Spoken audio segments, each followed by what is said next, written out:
think about this. After meeting William Gladstone, people felt he was the smartest person alive. Mm-hmm. But after talking with his rival, Benjamin Disraeli, you left feeling like you were the clever one. Huh. Interesting contrast. Right. That difference, a leader making you feel amplified or, well, diminished, Oh. that's really what we're diving into today. Because if you're listening, you probably want to get smart fast. And understanding how leaders impact people, that's just pure gold. Absolutely. And welcome to this deep dive. Our whole goal here is to pull out those crucial insights from the material you've given us. We're sort of your guides through what really counts. And today, we are going headfirst into multipliers. You know, those leaders who seem to just supercharge the intelligence and potential of everyone they work with. Right. Our main source is Multipliers, How the Best Leaders Make Everyone Smarter by Liz Wiseman and Greg McKeown. Great book. And Stephen Covey even wrote the foreword, sharing a really powerful story about a multiplier he knew. Which makes this so relevant for you, the listener, right? Someone who wants to stay informed. It gives you this framework for understanding why some teams just click and thrive while others just sort of fizzle out. Exactly. It's about real intellectual growth, not just, feeling good. Yeah. And we promise to get you there without getting bogged down in theory. Yeah, none of that. So our mission today, let's really dissect the core differences the book lays out between these multipliers and their opposites, the diminishers. Okay. We want to really grasp how these leadership styles fundamentally shape people and, well, the whole organization. Sounds good. Where should we start? Maybe with the core idea, the multiplier effect itself. Perfect. Let's unpack that. What is the multiplier effect at its heart? Well, the book kicks off with this really compelling story about a guy named Gabriel Oz in the Israeli army. It illustrates it perfectly. Right. Under one commander, Yuval, this capable soldier, suddenly felt completely inadequate. I mean, Yuval was constantly highlighting his mistakes, Oh, no. even publicly mocking him during navigation exercises. Yeah. Not good. Wow, talk about a confidence killer. Just having your boss breathing down your neck, basically waiting for you to mess up, recipe for disaster. Totally. Yuval's whole approach just created this tense, fearful environment. It literally shrunk Gabriel's ability to think clearly. So his performance suffered. Hugely. He was actually on the verge of being kicked out of the tank commander program. Jeez. But then a new commander, Lior, took over. And when Gabriel faced this dismissal test, Lior's approach was completely different. How so? Instead of grilling him, Lior came up to him before the exercise and genuinely asked for his thoughts. What do you see in this terrain? Where might the enemy be? So a total 180. Like, Yeah. instead of judgment, it was an invitation to actually think and problem solve together. Exactly. And the result? Absolutely remarkable. Under Lior, Gabriel pulled off this complex maneuver flawlessly. He didn't just stay in the program. He excelled, became an officer. It's just such a stark contrast, showing the massive impact leadership has on capability and, well, self-belief. It really brings it home. And that experience, that must have been a big part of what got Liz Wiseman interested in this, right? Her whole genius watching thing. Yes, absolutely. Drawing on her time at Oracle, Wiseman saw these huge differences in how leaders use their own smarts and the ripple effect it had. Right. She noticed this pattern. Some leaders, they seem to just drain the intelligence out of a room. She calls them black holes or idea killers. We've all met those. Oh, yeah. For them to look smart, everyone else kind of had to feel less smart. Yeah. They dominate and you walk away feeling drained. Definitely. But then, the flip side, she found the genius makers. The multipliers. Exactly. These are the leaders who amplify the intelligence around them. When they're there, it's like ideas spark, problems get solved, people actually get better, like light bulbs going off everywhere. So it's not just about being smart yourself, it's about how your smarts affect everyone else. That's the core insight. And the research in the book, it really quantifies this, doesn't it? That famous 2x multiplier effect. It does. Wiseman's research found that multipliers get almost twice the capability from their people compared to diminishers. It was like 1.97x, so they rounded to 2x. Wow, twice the capability. That's huge. It's massive. And it's not just people working harder. It's them bringing their best thinking, their discretionary effort. They're all in. Holding nothing back. Right. But it actually goes even further than just tapping into what's already there. Multipliers seem to actively grow intelligence. How does that work? Well, people working for multipliers didn't just say they gave 100%. Some claim their leaders got like 120% out of them. 120%? How's that possible? It sounds weird, right? But the idea is that multipliers challenge and stretch people so much that they actually become more capable. The research suggested maybe a 2.1x effect in terms of growing capability over time. People get smarter working for them. Which ties into other fascinating research too, doesn't it? Stuff outside just the business world about how intelligence isn't fixed. It really does. Carol Dweck's work on growth versus fixed mindsets. Yeah. That's fundamental here. Multipliers operate with a growth mindset, believing abilities can be developed. Right, unlike diminishers who often think intelligence is fixed. Exactly. And other research, like Eric Turkheimer's work showing how much environment shapes IQ, or Richard Nisbet's studies on rising IQ scores over generations, it all supports this idea that intelligence can be cultivated. Multipliers just seem to instinctively tap into that potential.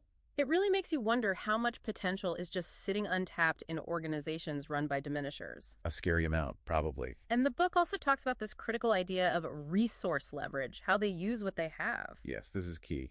Multipliers practice the logic of multiplication, getting more out of the resources they already have.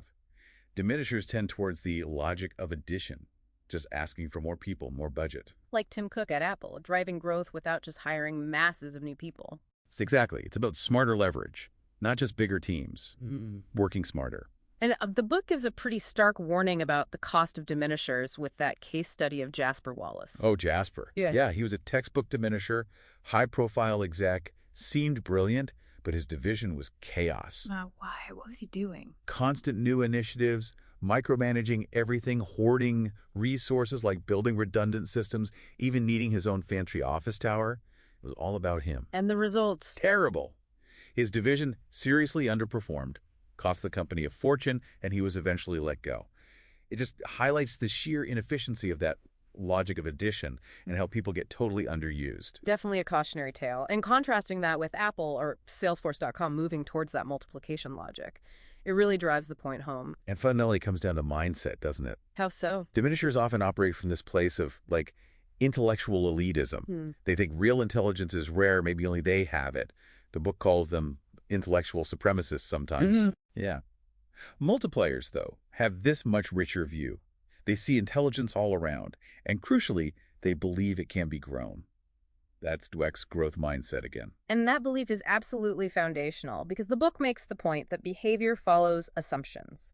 You can't just pretend to be a multiplier. No, you have to genuinely believe in people's potential. That's the starting point. Okay, so we get the, multipliers versus diminishers and the why that 2x affect the different mindsets. Now, how do we get into the how? What do they actually do differently? Right.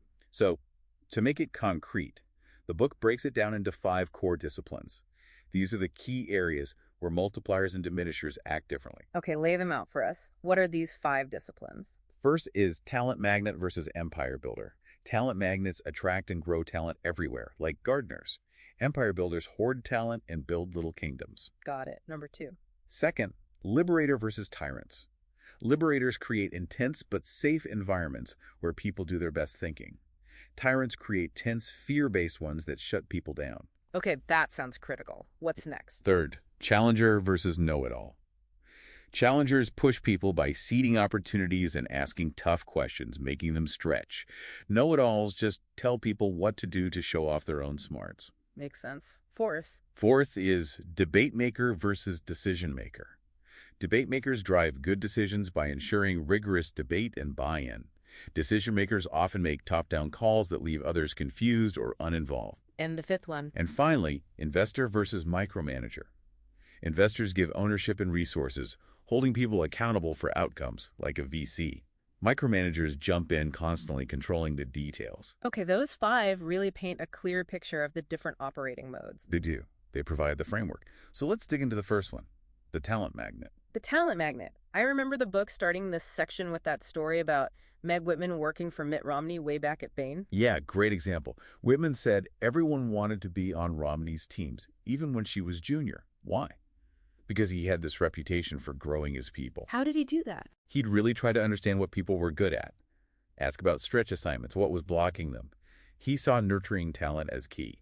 Very different from leaders just focused on their own climb. Yeah, the book contrasts it well. Talent magnets are like gardeners cultivating lots of flowers. Empire builders build a fortress around their own stuff. Exactly. And this leads to what the book calls the cycle of attraction. Right. Explain that cycle. Okay, so talent magnets pull in good people, A players. Then, because they use them fully and challenge them, these people grow into A-plus players. Okay. They get recognized, their value goes up, they get new opportunities, often with the magnet's help. This builds a reputation. That's a place to grow. So more top talent wants in. It feeds itself. It's like Shackleton attracting people for a crazy, dangerous mission because of the challenge and, well, the leader. Precisely. It's a virtuous cycle. But the flip side is also true, isn't it? The empire builder's cycle of decline. Oh, absolutely. It's a vicious cycle. Yep. You might get good people initially, but then they box them in, underuse them. Yeah. Confidence drops. People disengage. Totally. The quit and stay thing. They're physically present, but mentally checked out. Yeah. The place gets known as a career dead end, and then you can't attract anyone good. That story of Brian Beckham, the guy stifled by the empire building SVP, really illustrated that destructive pattern. It really did. Just potential wasted. But it doesn't have to be that way. The book also shared that really cool example from Hexel AG, the German pharma company. Oh, the Streetingman brothers. Yeah, their approach was pretty unique. Very short interviews focused purely on cultural fit. And that amoeba model. Right. Fluid roles. People moved to where their interests and skills took them, not based on rigid job titles.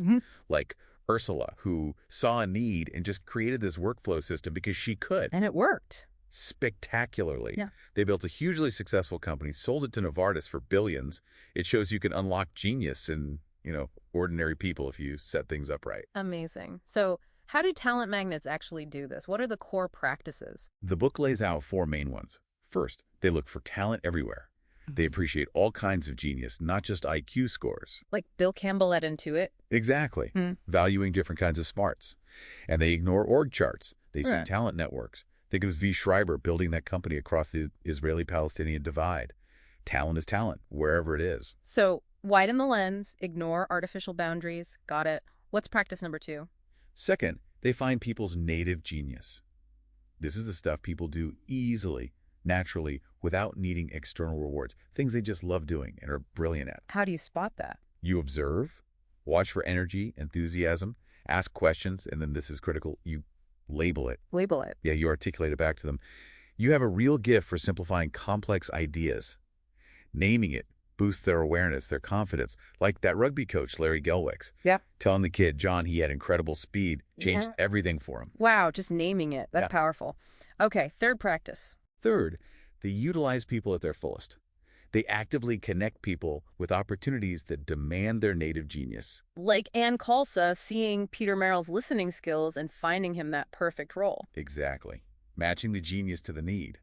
And they shine a spotlight on contributions. Publicly recognize people, make their genius visible. Marguerite Hancock at that girls' camp was a master at this casting roles, celebrating talents openly. So identify, deploy strategically, and make sure it gets seen. Makes sense. And the last practice. Finally, and this is crucial, talent magnets remove the blockers. Blockers, like what? Sometimes it's other people. They get rid of prima donnas, talented people who stifle others' growth. Even if they're brilliant, if they block others, they got to go. Like K.R. Sridhar at Bloom Energy removing that uncollaborative scientist. Exactly. Tough call, but necessary for the team's health. He called it gene pool engineering. And sometimes the blocker. Well, it's the leader themselves, so talent magnets know when to get out of the way. C.K. Prehlad's banyan tree analogy is perfect here. The big tree blocking sunlight for smaller plants. Right. Or that VP saying, ignore me as needed to get your job done. Powerful stuff. It requires humility. So being willing to make tough calls about people and having the self-awareness to step back, that really contrasts with the empire builder approach. Completely. Empire builders focus on acquiring resources, hoarding talent for show, like Jasper Wallace. They put people in boxes, divide and conquer, limit scope. You could control. Right. And they let talent languish. They hog the spotlight. They're passive about development. That research finding develops talent, being a low skill for diminishers, says it all. It's a really clear difference. Hoard and restrict versus attract and empower. And the outcomes are night and day. Absolutely. Empire builders get reputations people run from. Talent atrophies. Talent magnets become known as places to grow. Genius expands. Talent flows in. Think of Marguerite Hancock again, demanding, yes, but getting amazing work because she leveraged talent fully. Okay, so for you listening, if you want to become more of a talent magnet, what's the advice? Where do you start? Two main things. First, consciously become a genius watcher, Mm? like Todd Pauletta on that airplane. Just practice noticing what people do well and easily in everyday life. Oh. 3 steps. Identify what's easy and free for them. Test it, talk to others, maybe even the person. Refine your hypothesis. Work it, brainstorm how that genius could be used, stretched. I like that. Actively look for the strengths. What's the second piece of advice? Pull some weeds. Hmm. Recognize the huge cost of having diminishers on the team, even accidental ones. Removing them frees up so much energy and intelligence. Act decisively, explain why, and give people permission to think differently. Can be tough, but sounds like the payoff is huge for the whole team. The end of that section felt really positive too, with Sue Siegel's reflection. Yeah, her point about finding joy in her team's success even when they move on. Talent magnets celebrate that growth, turning departures into recruiting tools. Like Jack Welch said, being the employer everyone wants to work for creates this amazing cycle. It's this feeling of constant upward momentum. Exactly. Exhilarating, which actually leads nicely into the second discipline, the liberator. The liberator. Okay. Yeah. The book kicks this off with Michael Chang's story, his personal shift. Right. Early on, he was pretty blunt, maybe even harsh. He realized it was shutting people down. So he changed. Consciously. Hmm. He worked on putting others on stage, giving them space, being direct but not destructive. Now, as a CEO, he recruits learners, admits his own mistakes openly. Creating safety. Exactly. Fostering that psychological safety so people can contribute. And he admits it's tempting to slip back into being more directive, more tyrannical. It takes effort. It shows leadership style isn't fixed, right? You can choose to change.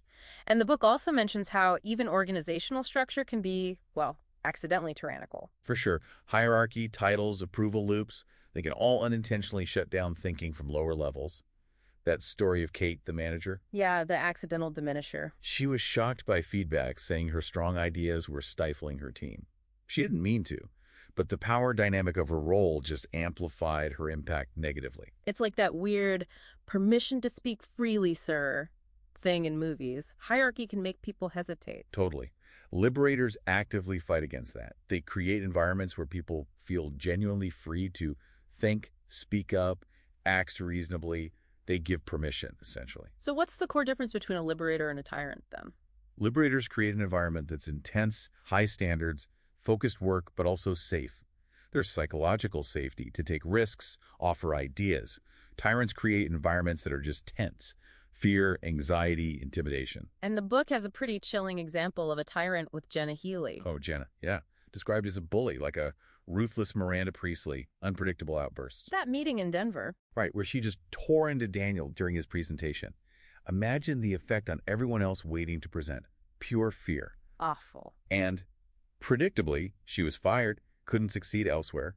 Tyrants just shut down intelligence. They rarely get anyone's best work because people are too busy protecting themselves. Such a destructive style. And then the contrast with Robert Enslin at SAP, night and day. Absolutely. Enslin is presented as this intense leader, but a liberator. Calm confidence, accessible, fair, known for growing organizations. How did he create safety? He disarmed people, genuinely wanted to know what everyone thought, created transparency. His handling of that SAP Japan forecasting issue, restraint, learning, empowering them, or leading through the 2008 downturn. Right. Acknowledging the fear, but focusing the team calmly. Exactly. His calmness wasn't softness, it was focus. It created stability, allowed people to do their best work, even under pressure. So that distinction the book makes, tense versus intense, that's key here. Crucial. Tyrants create tension, stress, anxiety. People shrink back, offer mediocre work because they feel no control. Liberators create intensity, concentration, diligence, energy because people have space, stability, purpose. And the results of a liberator's approach are? Ideas flow easily. Teams learn and adapt quickly. Collaboration happens naturally. Complex problems get solved. Difficult things get done. It sounds like the ideal environment for high performance. And the book mentions Ernest Bachrach next. Yes, briefly introduces Ernest Bachrach from Advent International as another example, setting up a deeper dive into how liberators operate. Okay, so let's quickly recap where we are. We've hit the core idea. Multipliers get maybe 2x the capability of diminishers, Right. Huge difference. driven by mindset growth versus fixed. Wow. We've unpacked the first discipline. Talent magnet versus empire builder, attracting, growing, using talent versus hoarding it. Mm-hmm. Finding and leveraging that native genius. And now we've started on the second. Liberator versus tyrant, creating that safe yet intense space for best thinking. Exactly. Moving from fear-based tension to focused intensity. We've seen how different the styles are and the massive impact they have. This has been incredibly insightful already. So, for you listening, maybe take a second. Think about leaders you've known. Who amplified you? Who diminished you? What specifically did they do? Yeah. And what can you learn from both? How can you bring more of that multiplier mindset into your own interactions, even if you're not formally leading a team? Maybe even spot some of your own accidental diminisher habits and start consciously practicing that genius watching. And if you want the full picture, definitely dig back into the source material or look for more on those other 3 disciplines we mentioned: the challenger, the debate maker, and the investor. That's how you really understand becoming a genius maker. Absolutely.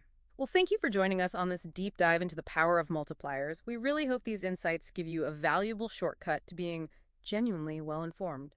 Thanks for listening. Visit our library and subscribe below for more book summaries. This has been a Sprint Reads production.